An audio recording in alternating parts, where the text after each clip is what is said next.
unashamedly human with a diagnosis that is only a part of who I am.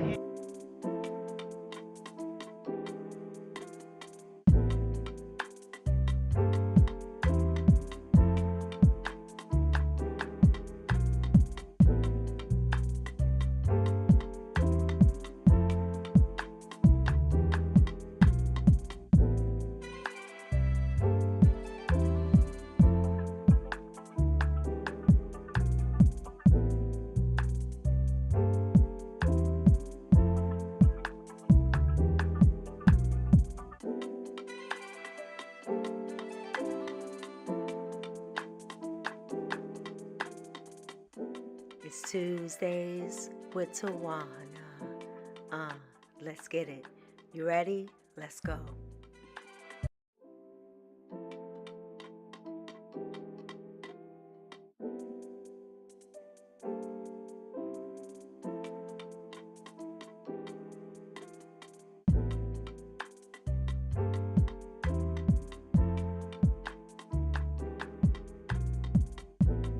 Hey.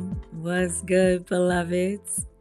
It's Tuesdays with Tawana. I am Dr. Tad, your host and your curator for this moment. It's good to be in the building one more time.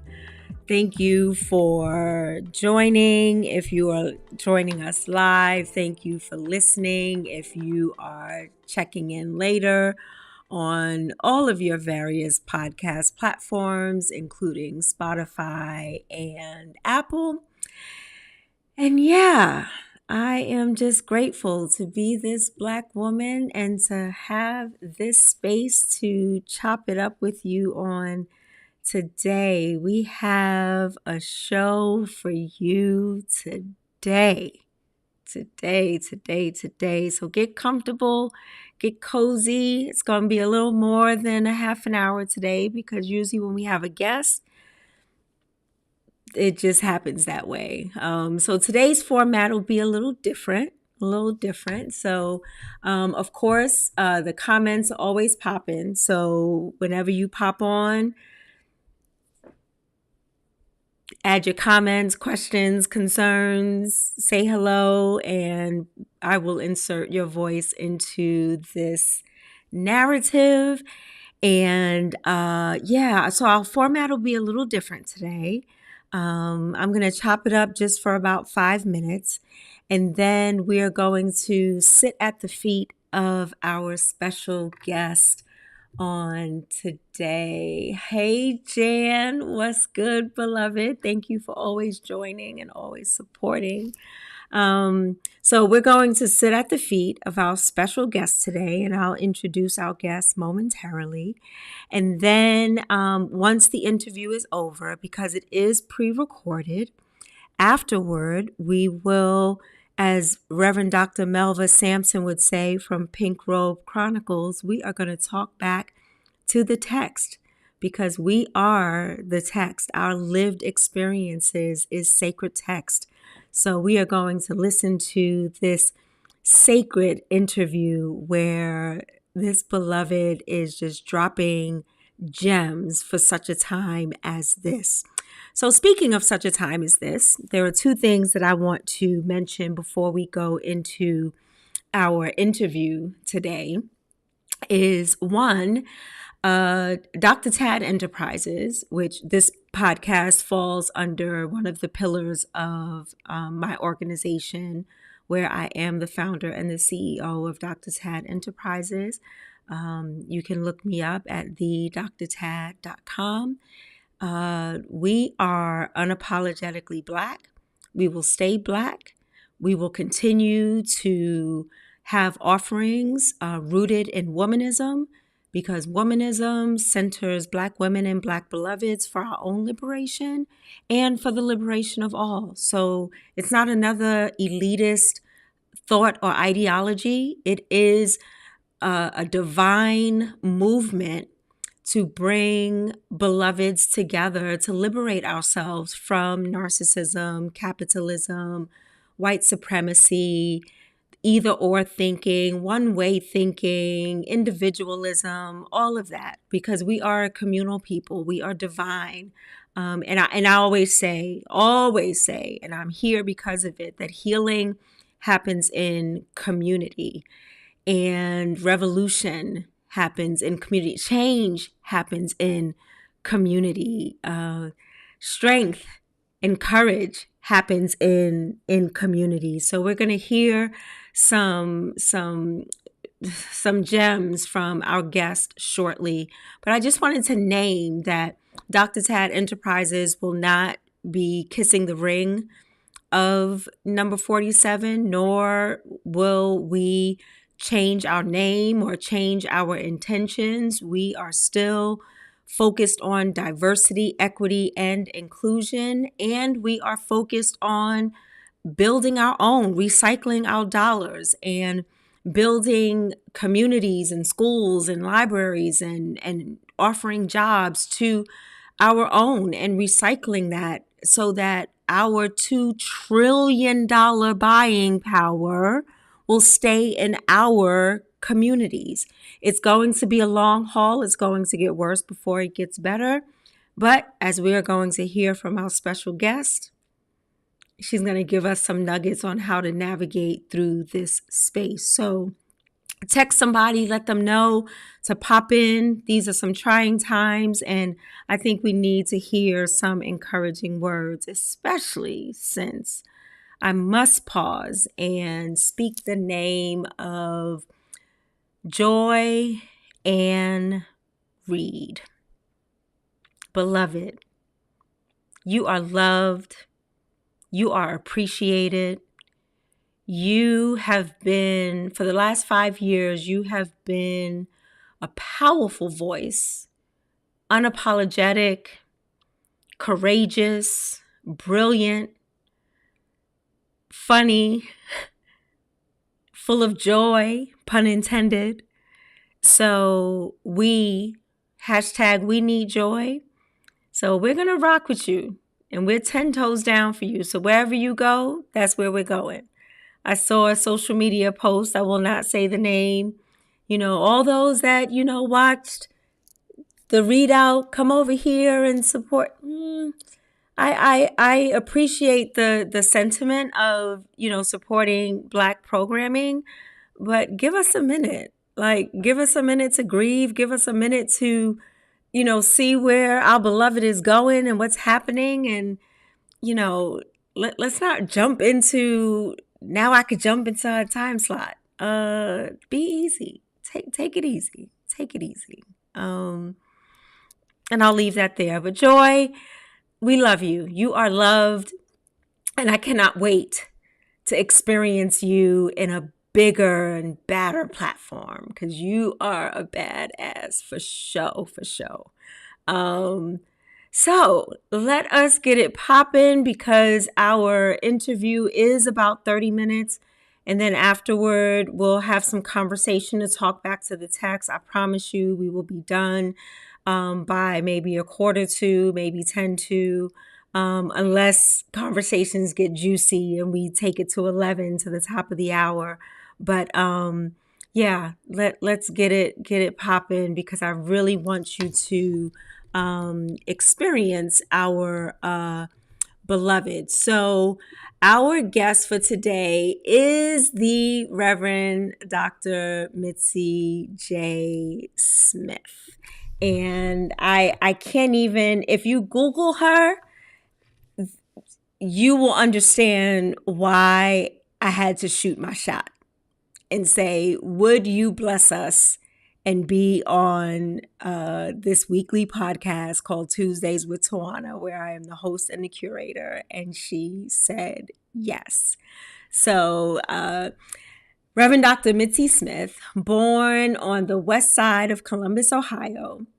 Dr. Smith is the daughter of Flora Carson Smith and Fred Smith. We always speak the names of those who have come before us, our parents, our foreparents. So it was important for me to put this in this brief bio. Her academic journey reflects a deep commitment and understanding to challenging the intersections of faith, race, and gender. Dr. Smith earned a Master's of Divinity degree from Howard Divinity School with a focus on biblical studies, followed by a Master's in Black Studies from Ohio State University and a BA in Theology from Columbia Union College. She received her PhD from Harvard. So she is in good company. When I mentioned Joy Reid, I mentioned Dr. Mitzi J. Smith. As a leading womanist scholar, her prolific contributions include books, journals, articles, book chapters, essays, Bible commentaries. They all serve as a form of social justice activism, highlighting and critiquing marginalization with biblical interpretations. Beloveds, let's get ready. Get comfortable. Get your notebook. Get your note app on your phone.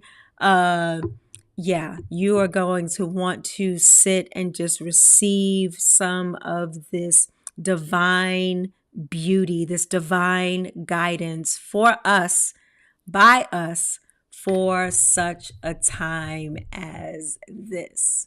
So let's get it popping. And I'll see you back in a few minutes. My little face will be on the screen just to let folk know that, yes, this is me. I'm here. This is Tuesdays with Tawana. But I want you to listen to this interview as intensely as possible.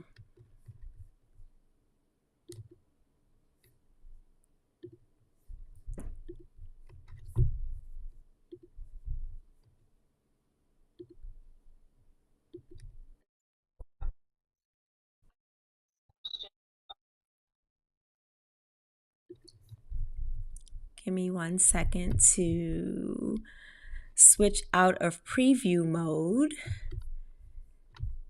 because that's just how this thing works. I need to get us back into our live mode.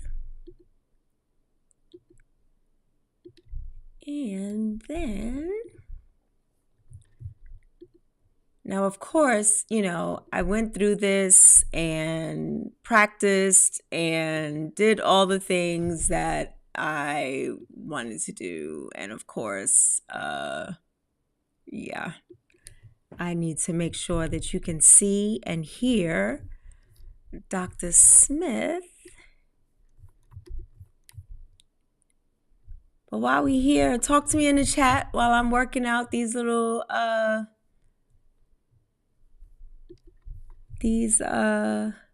quirky little things that I have to go through. Okay, so let me go back to live mode.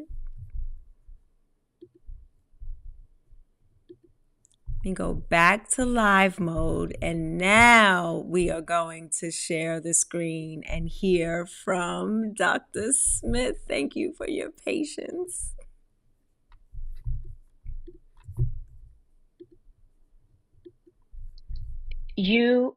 Growing up, and how you Harvard, Ohio State, during times when it just wasn't popular for us to go to school in higher ed, let alone pursue a master's and then a PhD. So what was it in you that led you down this path, and the challenges and the things that you had, the obstacles that you had to get over and get through and get around and get over? What is it about the Mitzi J. Smith that would help other Black women beloveds, womanists, Black feminists, to help push through these hurdles and obstacles that we are facing today? Yes. Yeah, so that's a good question, particularly considering I just sent about 3 weeks ago my stroke memoir to the publisher. And that was something that really took me back to the beginning, surprisingly, in terms of someone. A lot of times before we can see something for ourselves, particularly if we've grown up poor, right, which many of us have, right, and in a racialized society, in a society that hates Black women, hates Black people, right, in a church that doesn't necessarily love Black women, despite the fact that we are the majority in our churches, right? That somebody has to also, I think it's important for us to pour into each other, to acknowledge the good in each other, to acknowledge the potential in each other. Instead of everyone clamoring to be in a spot, in an oppressive environment, right? To be what we would say in broader society, what's the HNIG, right? But trying to be that in the Black church as well, right? And too often, women are pitted. Patriarchy pits women against each other, and so we need to be, particularly in this environment. I mean, perhaps we in many ways wouldn't be where we are if we didn't buy into the notion that somehow we had arrived, some of us had arrived, and that the rest of us who are lagging behind, there's something wrong with them. Right. And so as I wrote my stroke memoir, I also recovered stories of people who had poured into me, and particularly first my mother, right? Because one thing I say, when it comes to disease, and the genetic and non-genetic connection, right? We struggle with that, right? And I say I am my mother and I am not my mother, right?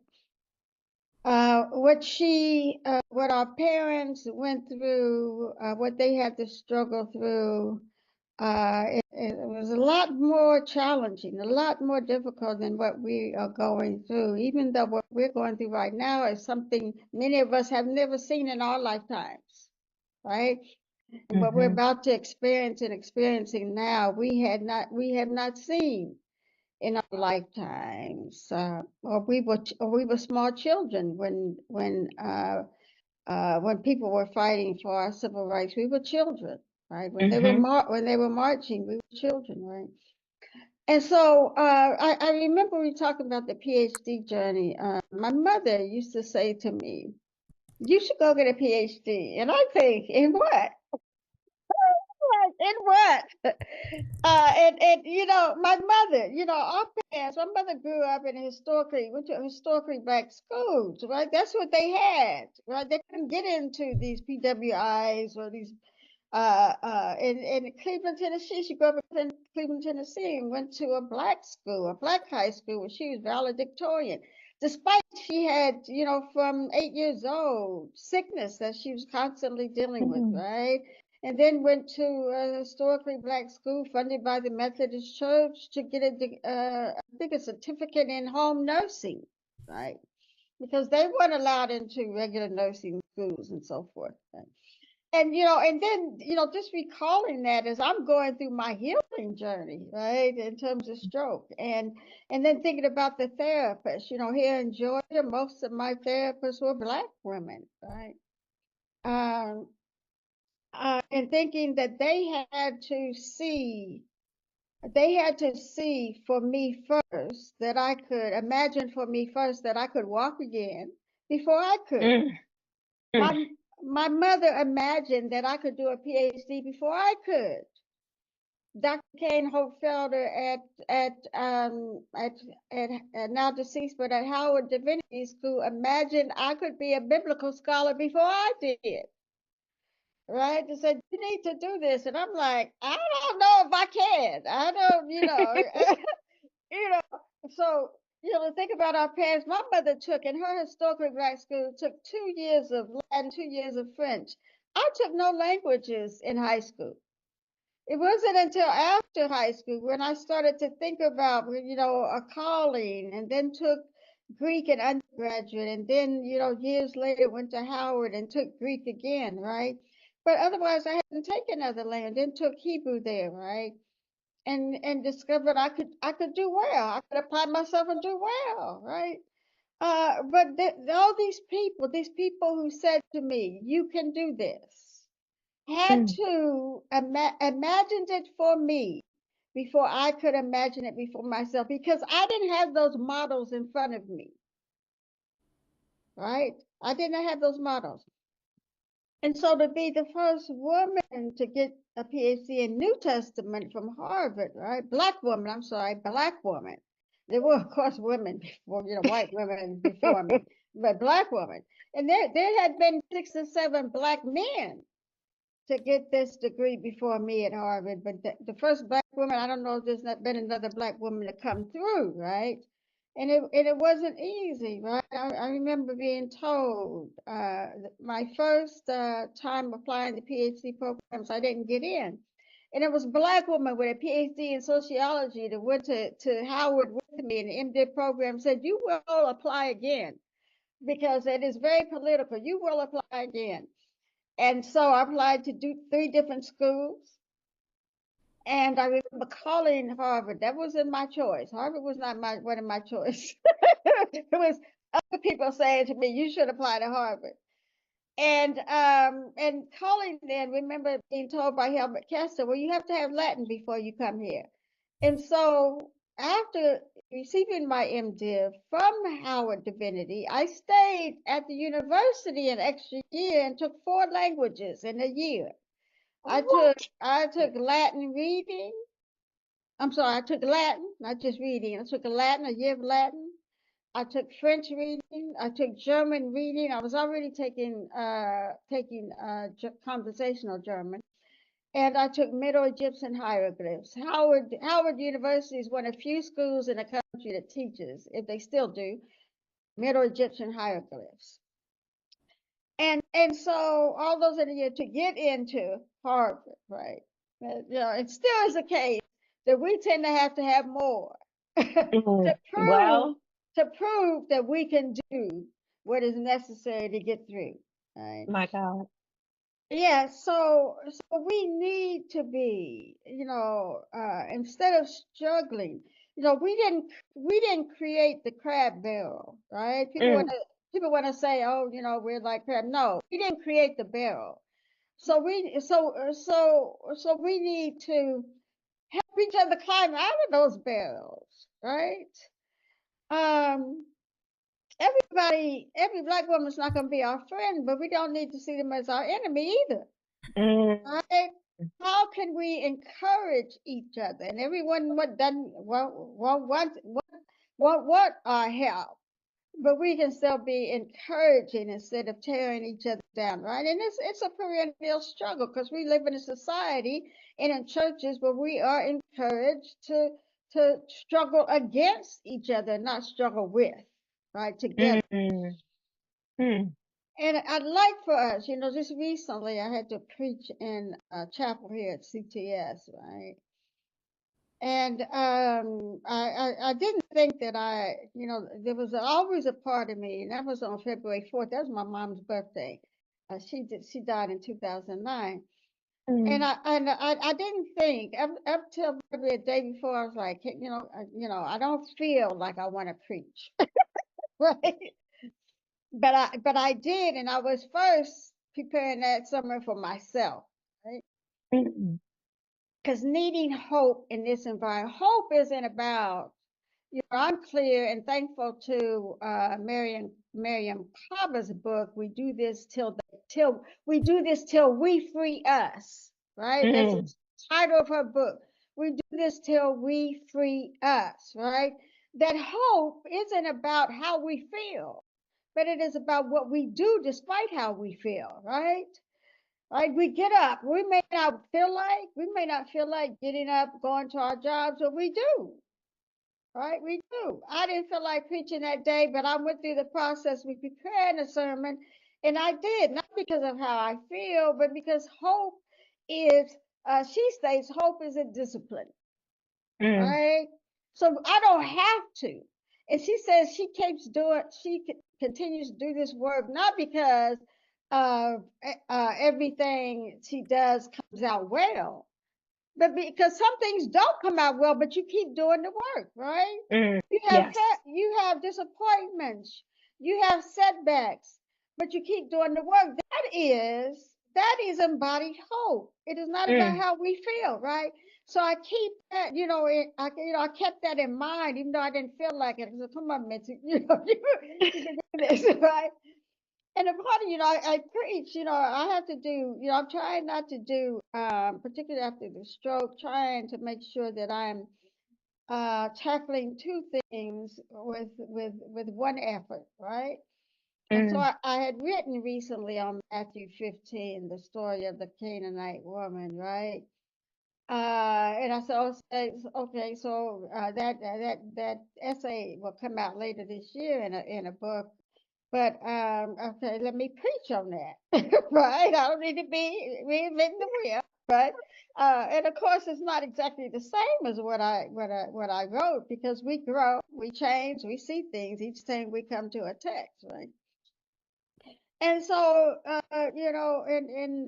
I did preach that the power is in us, right? God has put power in us. I know how much we love Jesus, right? But I like to think that God is bigger than Jesus. I know the church councils told us that they are the same. That's tradition. That God is bigger than Jesus. And in the scriptures, sometimes Jesus is a problem. Right, and if we cannot recognize when Jesus is a problem, and if He is our only, if He is the thing we are always imitating, right? And when He is a problem, then we will imitate His problems, right? We will embody the problems, and this is what I see in terms of the Canaanite woman, right? That we have power in us because we are in the image of God. I love John's Jesus, and not because people like to make him God, but because he continually says, "I'm not God," right? And when he says, "When I leave, you will do greater things than I have done." Now, if he is God, then why is he telling us that we will do greater things? Right? No, he recognized that he is not God. That God is Father, right? God has placed something in each of us. And the testimony of Jesus is we can do greater things. And of Mm. course, greater things, right? Not just as individuals, but collectively, right? Collectively. We must find a way to put aside our differences, right? And to come together collectively. Yes. Come together collectively, be a force. We are unstoppable. Evil can come together. If Mm. people with evil intentions come together, what's wrong with us? Mm. Right? What is wrong with us? My God. What is My wrong with us? God. And so, preaching that story and thinking about my own healthcare journey and this moment. The hope is that God has placed power in us. And what will we do? God is no respecter of persons. That's the hopeful thing. God is no respecter of persons, of gender, of race, of class, right? And in each of us is a power that we need to recognize, we need to respect, and we need to find a way to collectively move in the direction of justice and love and hope that doesn't leave people out, right? Yes. And that Yes. rejects evil, rejects hatred. And so, Wow. that's where I am. And find a way to do what we can. Our money speaks, right? That's part of the power in us, right? We have choice to decide where we spend our money, right? And Mm-hmm. where we put our efforts. And it's important. We have neglected that over the years. We have our vote matters. Our ancestors knew that, and we want to talk about people who want to talk about our vote doesn't count. It counted even less for our ancestors, but that didn't stop Mm. them. That didn't stop them. It didn't Mm. stop them. But now we have even more collective power, and we're sitting around talking about our vote doesn't count. I Oh my mean, God. look, 50 cents toward a movement from 2 million people is $1 million. Mm, mm. 1 million people saying I won't vote is 1 million votes.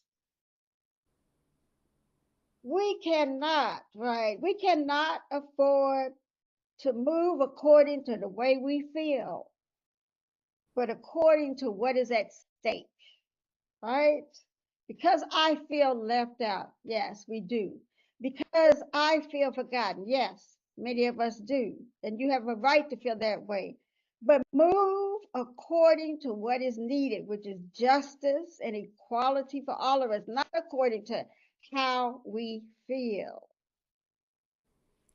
Wow. Powerful. That this, what I'm hearing, uh, you are embodying what womanism is about. Mm, Can you talk more about your journey to and through womanism mm, as you were talking about all of these tenets of being in community and ancestral rituals and remembering and calling the ancestors and doing things in community and not individual. How did you get to that point, and then how did you flourish and move into this powerhouse of embodying womanism? mm. I think it's a continual, it's a continual movement. I don't think it's an arrival. So I was introduced to womanism at Howard University School of Divinity, right? Kelly Brown Douglas was there at the time, and she taught a course on womanist theology. And also in Kane Hope Felder's class and New Testament courses, right? I was introduced to Renita Weems's Justice Sister Way, right? Hmm. That fueled many of us. Where had we read a book like that, right? Throughout True. throughout our lives, my life up to that point, in the church, I had never read a book like that centered us, that centered Black women, right? And our struggles to be sisters to each other, right? Yes, Using yes. the stories from the Bible, right, and our experiences, right? And so, in Kelly Brown Douglas's class, before I went to get my master's at my MDiv at Howard, I had gone to Ohio State University in 84 to 86 to get a master's in Black Studies. And so I had the master's thesis, I had looked at cancer mortality and incidence rates among Black people in large counties with large Black populations in certain cities in Ohio, right? The largest Black population, like Cincinnati, Cleveland, right? Mhm. Just startling some of the information I found about the healthcare system, and even finding a news article about where a white doctor says that his colleagues, right, that his colleagues don't even believe Black people deserve equal care, even if they have the insurance, right? Just My so God. yes, and so that stuck with me. And in Kelly Brown Douglas's class, we read, it really opened me up. We read her manuscript. The book hadn't been published, but her manuscript, Sexuality in the Black Church, right, is in the Hmm. process of being published. And Emily Towns was invited in. So I'm being pushed beyond my conservative roots, right? And Black churches that are so queer phobic, right?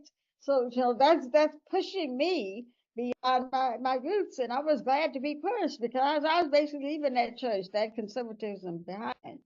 And Emily Towns is breaking the fine rate of death. That was just, yes, that was really up my alley. Where she addresses, using a text from Joel, right, the prophet Joel, the healthcare disparities. And I'm like, oh my God, this is what, what has interested me is these things that are impacting systemically our community, right? And so I left Howard, really invited, but didn't go to Harvard. And there's no woman as professors at Harvard. There's No. no one in the feminist class. I took a feminist interpretation class, but I felt like in that class, womanism was being subsumed under feminism, that it was being Mm. treated as if it was inferior, right? Mm. And didn't like that. I did take African American interpretation with Alan Callahan, right? But not the same as taking a womanist class, right? And so let me say that so trying to get through the program, trying to just finish. It wasn't until after I got my finished my doctorate, started teaching, perhaps 4 years into teaching, that I started to get back to womanism, right? Mm. And started to find it's almost like your voice can be stifled in some of these programs, and you kind of have to recover it, right? And by voice, I know, of course, we all have speech and free speech, but by voice, I mean, what are you passionate about, right? And and just trying to struggle and get through, I forgot what it was I was most passionate about, but teaching and needed to be most passionate about, but teaching in at Ashland Theological Seminary in the Detroit campus, where the majority of my students were Black women, right?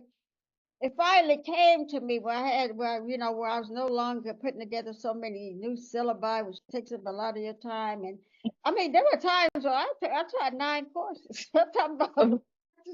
I'm like, what the heck? How did I survive? And at first, I was also working in the church too, in Oak Grove Church. It wasn't AME, but I was working. Yet we're working as executive minister, and I had to quit that, because I felt women were being pitted against each other, and I needed to write. I Mm-hmm. didn't.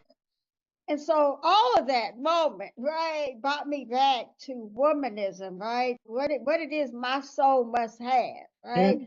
What it is that's impacting the women in Detroit that I'm teaching, right?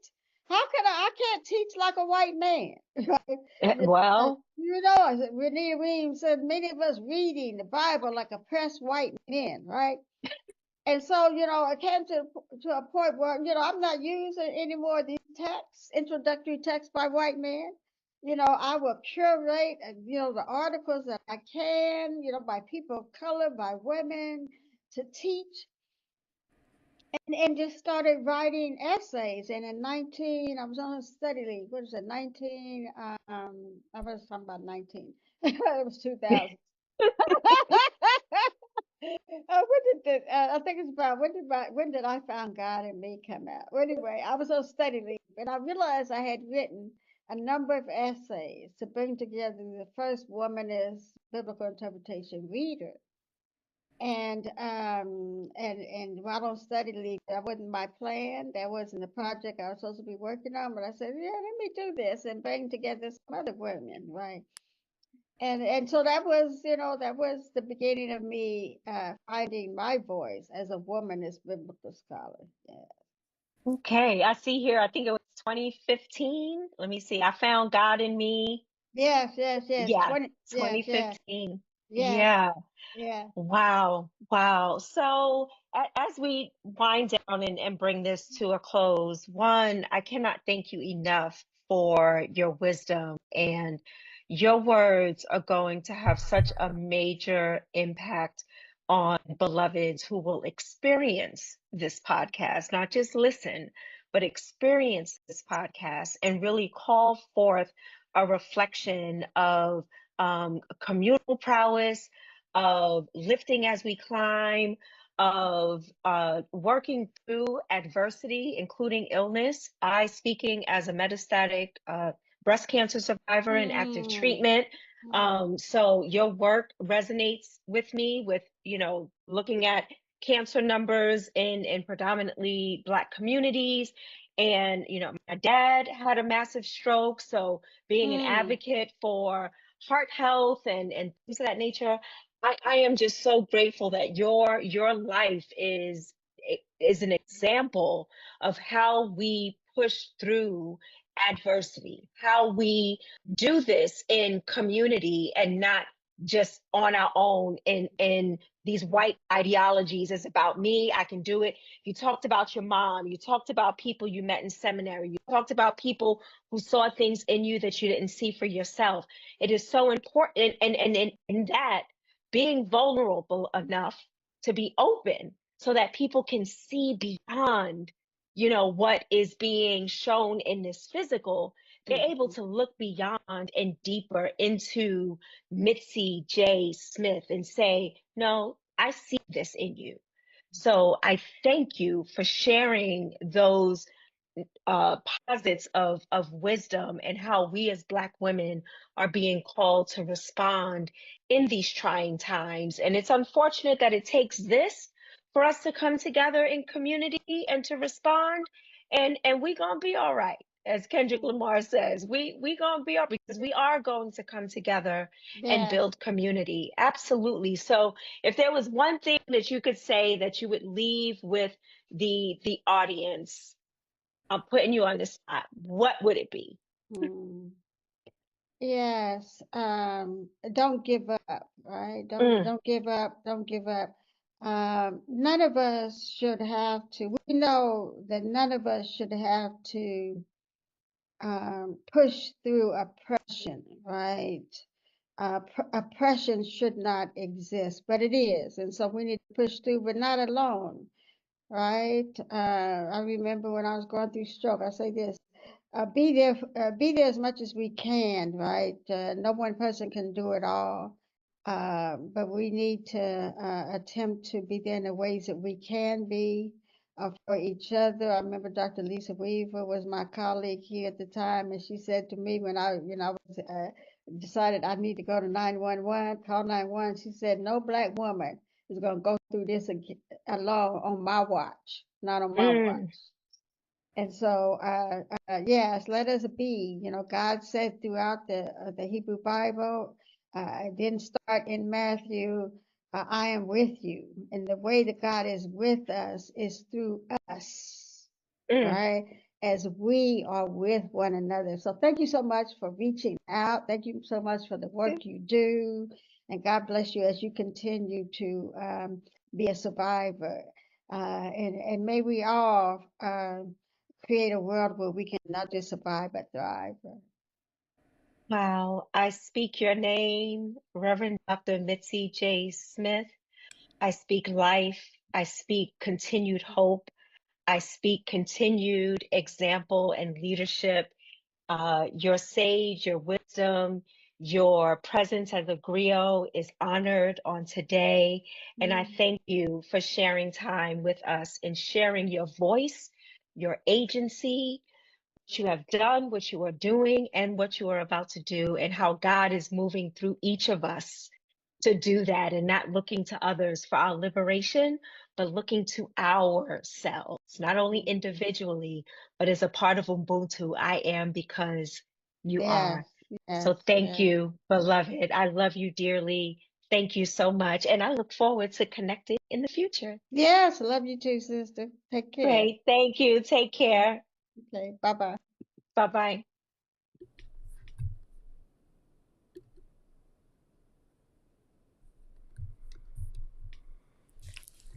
Whew. Okay, let me get us back on target here.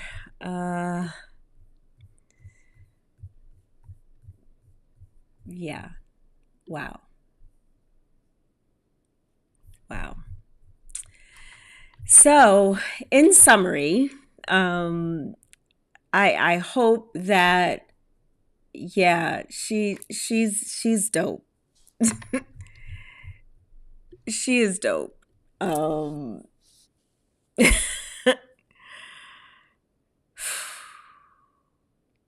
I just need to take a deep breath. I wrote some quick notes. I hope that you were able to write down some notes. And if not, you can always go back to the podcast and really write down some of the books she mentioned and some of the just nuggets that she dropped. I did notice that her name was cut off on the graphic.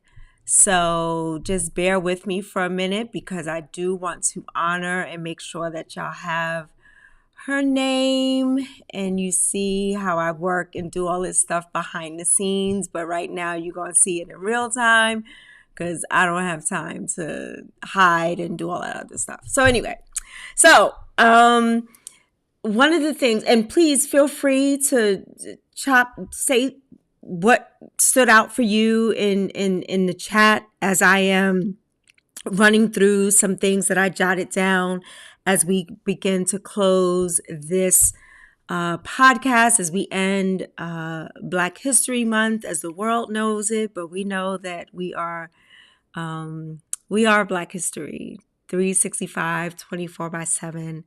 One of the things that Dr. Smith said was, I am my mother and I'm not my mother. That was so powerful, and that it truly speaks to knowing who you are as a perfectly imperfect being, fully human and fully divine, and being able to embrace that and love yourself with unconditional positive regard and learn. There's always an opportunity to learn through the great, through the not so great, and anything in between. People see things before you see it. So surround yourself with people that are going to see your heart, your soul. Yeah, Tony, that was it. That was definitely it. Yeah, I had to take notes just now, because listening intently and intensely, I couldn't write notes. I was just taking it all in, and whew, yeah, that was powerful. And people seeing things in you that you don't see for yourself, that comes from community. That comes from having your tribe. That when I was in seminary, I wrote, write the vision, make it plain. So I said I was going to graduate from seminary at a certain time. I was going to get my PhD. The things that I wrote down, everything came into fruition. But not only because I wrote it down, but I was able to write those things down because I had people in my circle that said, no, Tawana, maybe you should think about going this route. And I'm like, what? A PhD? Me? What? Who? What?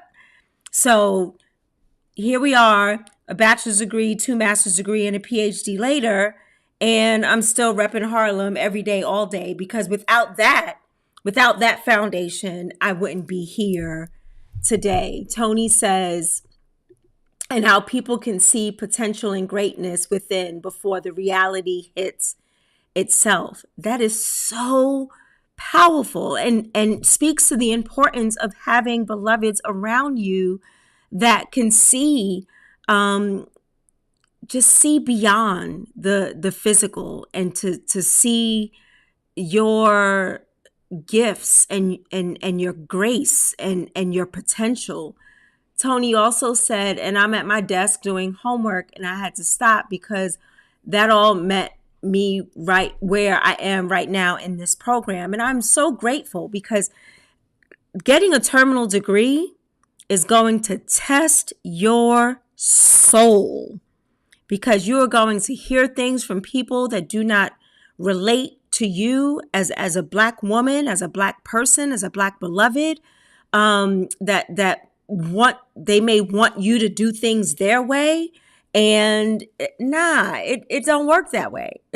This is my voice, my agency, and my brilliance, my voice matters. It matters. She mentioned a couple of books that I do want to memorialize on this for those who listen later. We do this till we free us. I didn't write down the author, but we do this till we free us.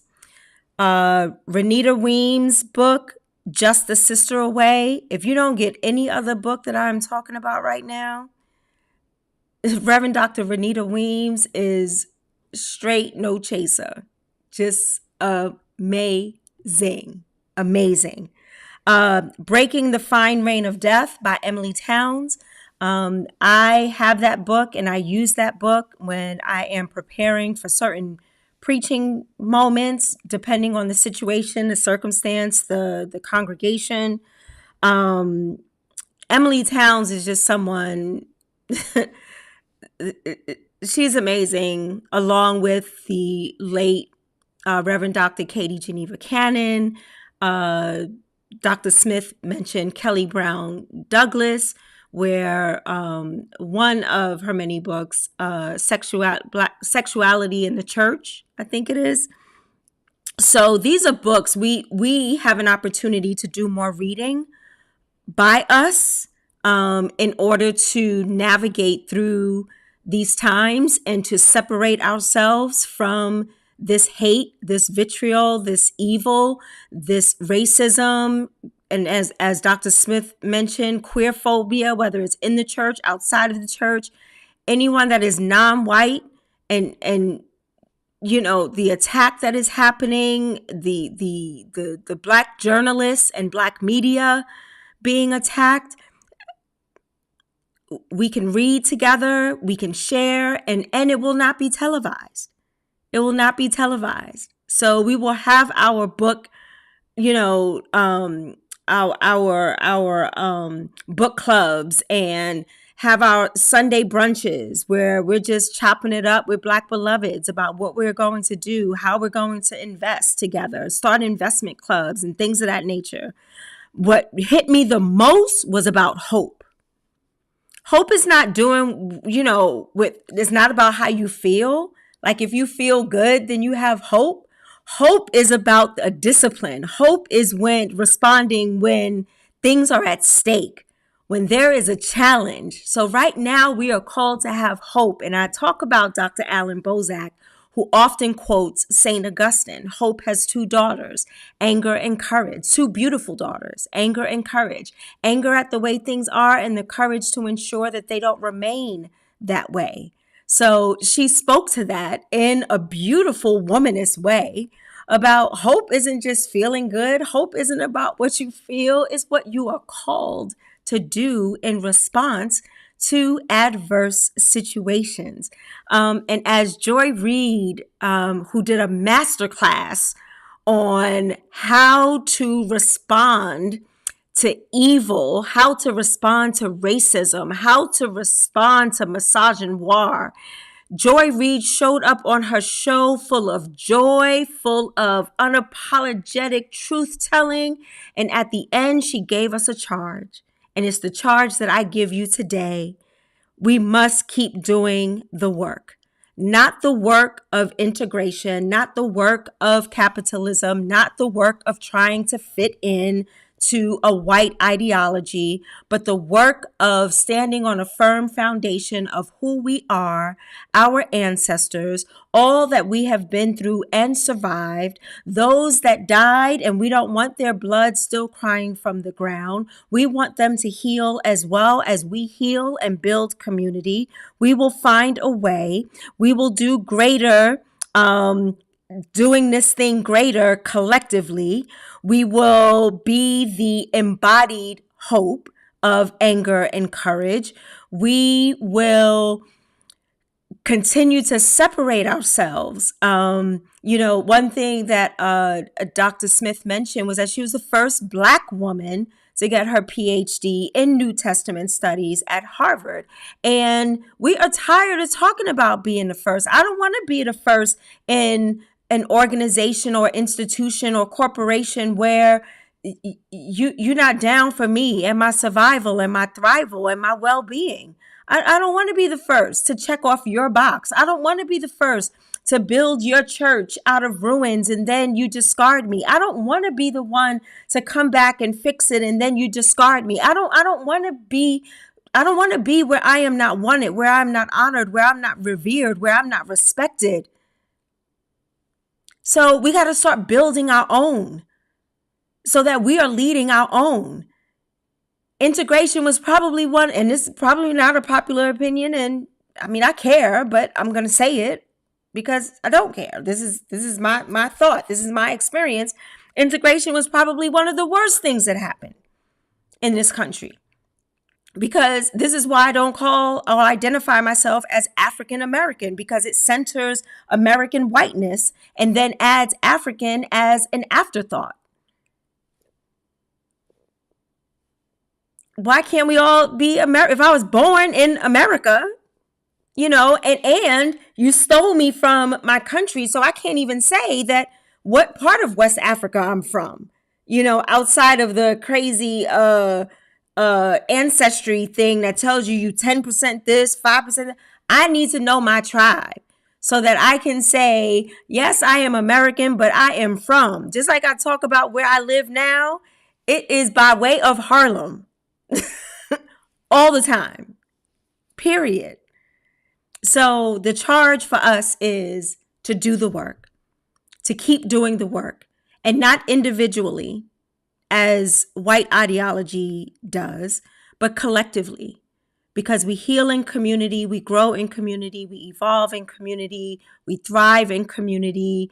We can take our $2 trillion of buying power and build communities. Yes, they have burnt it down in the past. Yes, they have now, fired and canceled shows, and we're going to build our own. We'll have our own networks. We'll have our own opportunities to share. We will follow Black beloveds. So share this.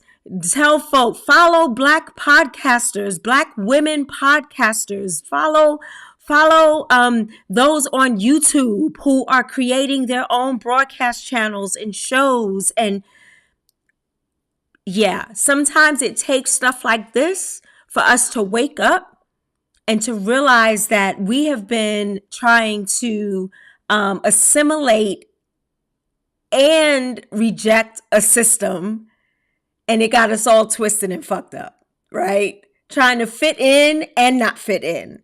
It doesn't work that way. We are both and people, but not like that. Not trying to fit into a racist, classist, sexist, capitalistic, narcissistic, hateful system. We need to now disconnect ourselves from that. And how do we do that? We can still do that with our vote. We can still do that with our $2 trillion buying power. We can still do that with building institutions, because they did it in the mid 1800s when we built schools and churches and businesses and, started, our beloveds were the first millionaires, and we can still do it now. We have so much access and so much opportunity.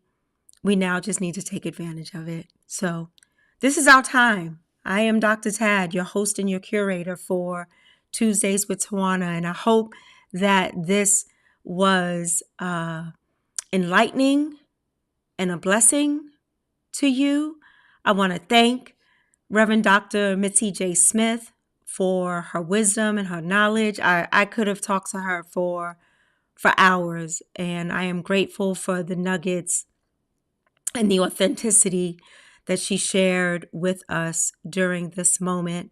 And I also want to continue to lift up Joy Ann Reid and the other journalists from past and present. Melissa Harris Perry, Tiffany Cross, Don Lemon, just the list goes on and on and on.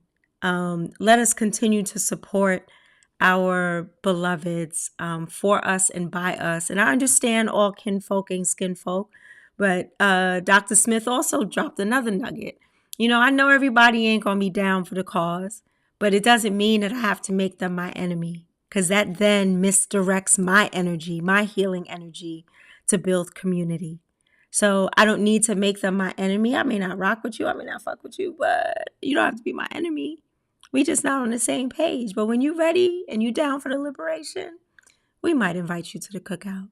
This is Dr. Tad, Tuesdays with Tawana, every Tuesday, 10 o'clock p.m., live right here on YouTube. You'll get it on your podcast platforms on tomorrow, Spotify, Apple, or anywhere you listen to your podcast. Thank you for always rocking with me. Thank you for your contribution, because I cannot be who I am and do what I do for 5 years without you, without your love, your support, your prayers, your engagement, your comments. I learned so much from you, and I hope that this space continues to be a space that empowers you, that enlightens you, that shows you unconditional positive regard as we stay Black. 10 toes down. I love y'all, beloveds. We out. Later.